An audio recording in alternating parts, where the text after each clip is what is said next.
किताब हयात से ज़ुबूर 142 मतरूक इंसान की दुआ।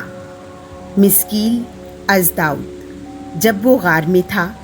मुनाजात। मैं बुलंद आवाज़ से खुदावंद की फ़रियाद करता हूँ। मैं बुलंद आवाज़ से खुदावंद की मिन्नत करता हूँ। मैं उसके सामने अपनी शिकायत उंडेलता हूँ।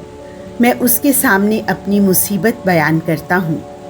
जब मेरी जान मेरे बातिन में परेशान होती है तो तू मेरी रविश से वाकिफ़ होता है। जिस राह से मैं जाता हूँ वहाँ मेरे लिए एक फंदा छुपाया गया है। मैं अपनी दाहिनी जानिब निगाह करके देखता हूँ पर कोई नहीं जो मेरी मदद करे।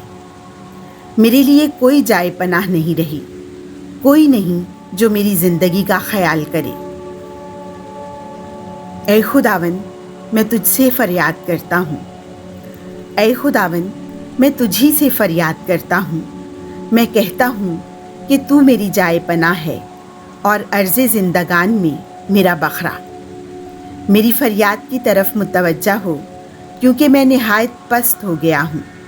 मेरे सताने वालों से मुझे बचा ले क्योंकि वो मुझसे ज़्यादा ज़ोरावर हैं।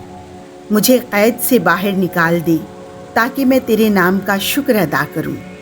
जब तू मेरे साथ नेकी करेगा तो सादिकों का हल्का मेरे गिरदा गिर्द होगा। आमीन।